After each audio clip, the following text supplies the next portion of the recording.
नमस्कार दोस्तों, आपका हमारे YouTube channel scary and paranormal में हार्दिक स्वागत है। दोस्तों, आपने इस दुनिया में कई अजीबोगरीब रीति रिवाजों और उत्सवों के बारे में सुना होगा, लेकिन क्या आपने कभी किसी ऐसे त्योहार के बारे में सुना है जो लाशों के बीच मनाया जाता हो?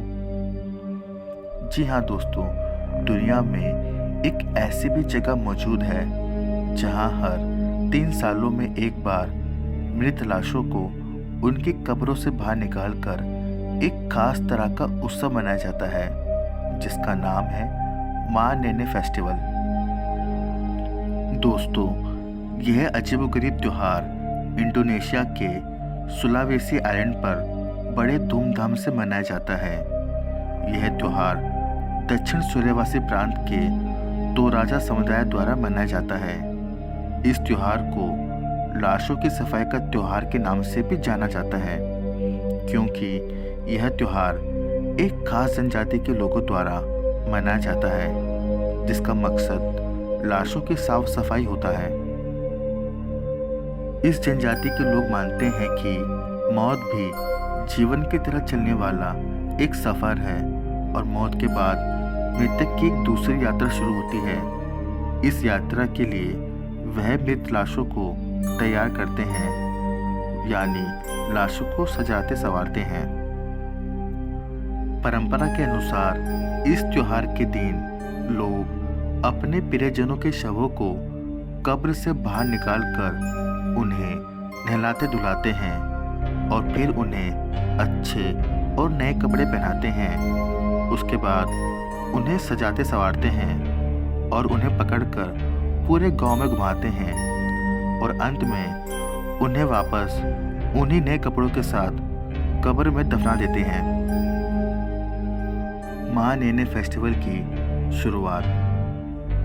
दोस्तों, इस मा नेने फेस्टिवल की शुरुआत आज से लगभग 100 साल पुरानी मानी जाती है।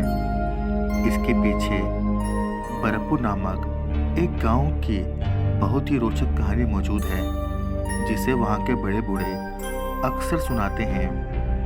बताया जाता है कि 100 साल पहले गांव में टोरासन जनजाति का एक शिकारी जंगल में शिकार करने को गया था, जिसका नाम पोंग रुमासेका था। इस शिकारी को जंगल के काफी अंदर एक लाश दिखाई देती है।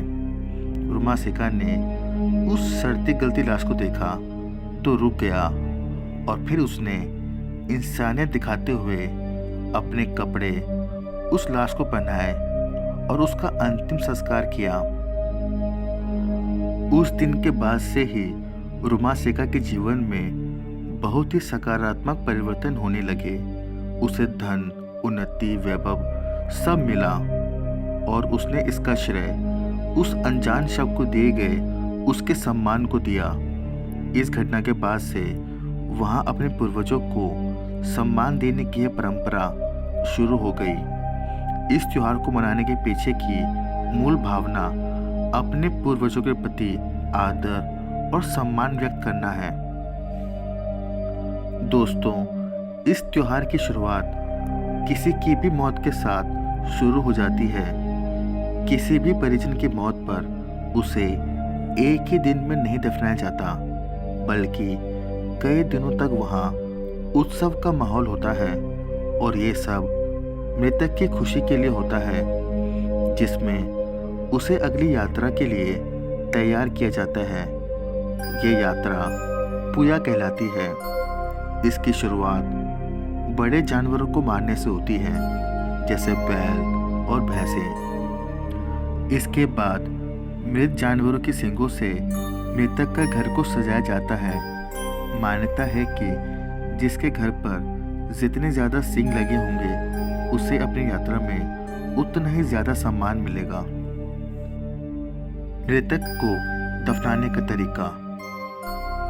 दोस्तों, जब मृतक को दफनाने की बारी आती है, तो वह मृतक को ज़मीन के भीतर दफनाने के बजाय लाशों को लकड़ी के ताबूत में बंद करके गुफाओं में रखते हैं और अगर किसी शिशु की या 10 साल से कम उम्र के बच्चे की मौत हो जाती है तो वह उसे पेड़ों के दरारों में रख देते हैं।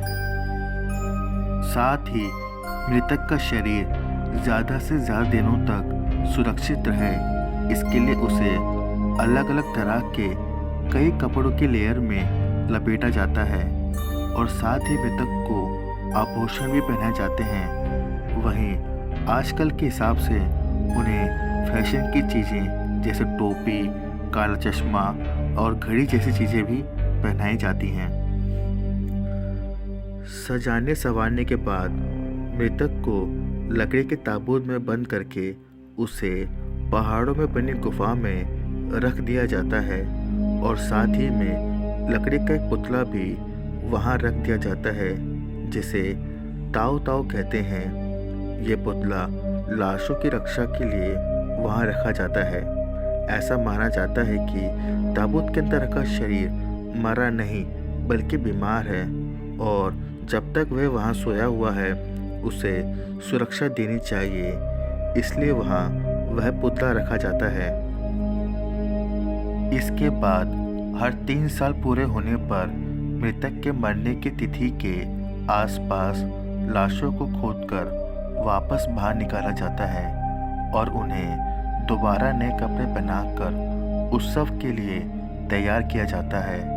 वह लोग लाशों के साथ बैठकर खाना खाते हैं, नाचते गाते हैं और फिर वैसे ही लाशों को सजाने संवारने के बाद ज़मीन में वापस दफना देते हैं।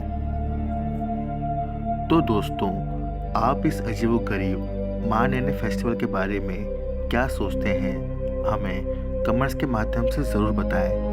और अगर आपको आज के हमारी वीडियो और वीडियो में दिखाई गई जानकारी पसंद आती है तो वीडियो को लाइक, शेयर और चैनल को सब्सक्राइब करें। धन्यवाद।